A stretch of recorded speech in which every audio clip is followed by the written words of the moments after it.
বাপ মা আমাকে খুব ঠগাইছে, অন্য ভাইদেরকে ভালোবাসে, আমার বাপ মা এবং তাদেরকে সম্পদ দিয়ে দিয়েছেন, আমাকে কিচ্ছু দেন নাই, কেন যেন আমরা দেখতে পারে না, ছোট থেকে আমি দুষ্টমি করেছি এই জন্য। এমন অবস্থা আমার বাপ মা যে আমার ঠগাইলো, আমার বাপ মার কি কোনো গুনাহ হয় নাই? লাস্টে লিখেছেন আমার করণীয় কি, আমি তো মাফ করতে পারি না। দেখেন আল্লাহ সুবহানাহু ওয়া তাআলা পবিত্র কুরআনুল কারীমে কি বলছেন, ইন্নাল্লাহা ইয়া'মুরু বিল আদলি ওয়াল ইহসান, নিশ্চয় আল্লাহ ন্যায় বিচার এবং উত্তম আচরণের নির্দেশ দিয়েছেন। কে?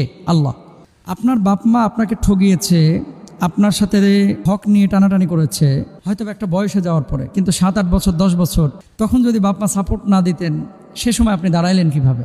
আচ্ছা মানলাম আপনাকে বাড়ি থেকে বের করে দিয়েছে, 2-4 বছর যে সময় আপনি কিচ্ছু করতে পারতেন না, সে সময় আপনার মা যে দুধ পান করিয়েছে, আপনার মা যে আপনাকে রান্নাবান্না করে খাওয়িয়েছে, আপনার কান্নার শব্দগুলো যখন আপনার মা বুঝেছে, জীবন বাজি রেখে যখন আপনার মা জন্ম দিয়েছে, এগুলোর ব্যাপারে আপনি কি বলবেন? আমি আপনার বাবা মা আপনাকে ঠগিয়েছে, অন্য ভাইদের সব সম্পদ দিয়েছে, আপনাকে দেয় নাই, এটাকে আমি বলছি না যে আপনার সাথে তারা ভালো কাজ করেছে, অবশ্যই অন্যায় করেছে। নবীজি সাল্লাল্লাহু আলাইহি ওয়াসাল্লামের কাছে একজন বাবা এসে বললেন যে আমি আমার সম্পদ আমার এই সন্তানকে দিয়ে দিতে চাই। তখন নবীজি জিজ্ঞেস করেছেন যে তোমার কি আর কোনো সন্তান আছে? আছে। তাকেও কি দিচ্ছ তেমনই? কয় না। আল্লাহ নবী বলছে তাহলে এটা নিষিদ্ধ, এটা করা যাবে না, এটা জুলুম, এটা অন্যায়, এটা অপরাধ।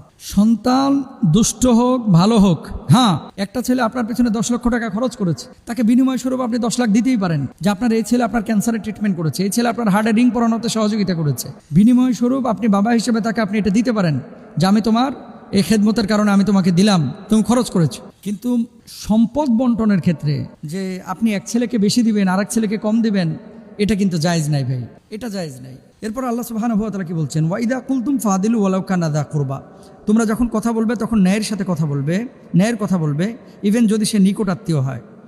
নিজের সন্তান হলেও অন্যায় করা যাবে না। আসমা বিনতে আবু বকর রাদিয়াল্লাহু তাআলা আনহা তিনি বলছেন, ইয়া রাসূলুল্লাহ, আমার মা তো মুশরিকা, আমি কি সেই মায়ের সাথে ভালো আচরণ করব? আল্লাহর নবী বললেন, তোমার মা মুশরিকা হলেও তুমি তার সাথেও ভালো আচরণ করো। পাপ বাপেরও ছাড়ে না, কামা তাদিনু তুদানু, যেমনটা করবেন তেমনটাই হবে। আপনি যদি আপনার বাপ মার সাথে ভালো আচরণ করেন, আল্লাহ তাআলা আপনাকে অন্য দিক দিয়ে পুষিয়ে দেবেন। আপনার বাপ মা অন্যায় করেছে, আল্লাহর আদালতে তারা ধরাশয়ী হবে। আর বাপ মাই তো, তাই না? দিন শেষে দুনিয়াবি স্বার্থের জন্য বাপ মার উপরে রাগ করেন না, বাপ মাকে মাফ করে দেন। অনেক সময় বাপ মায় কাজ করে আর একজন সন্তানের দিকে পার্সেন্টেজ করে, তাকে ভালোবাসে, আরেকজনের দিকে মোটেও তাকায় না। একজনের ছেলে মেয়েকে খুব মায়া করে, আরেকজনের ছেলে মেয়েকে কোলেই নেয় না। এগুলো অন্যায়, এগুলো করা যাবে না। এরপর আল্লাহ রাব্বুল আলামিন সূরা বাকারা 279 নম্বর আয়াতের মধ্যে কি বলছেন, ওয়ালা তাযলিমুনা ওয়ালা তুযলামুন, তোমরা জুলুম করবে না এবং তোমাদের উপরে জুলুম করা হবে না। হাদিসের আলোকে সন্তানের প্রতি কি বলছেন, ইত্তাকুল্লাহ ওয়াদিলু বাইনা আওলাদিকুম, সহিহ বুখারীর হাদিস। সুবহানাল্লাহ, নবীজি বলছেন আল্লাহকে ভয় করো এবং তোমাদের সন্তানদের মধ্যে ন্যায় বিচার করো। কাকে বলছেন? বাপ মাকে। সব সন্তানের মধ্যে ন্যায় বিচার করতে আমার নবীজি বলেছেন।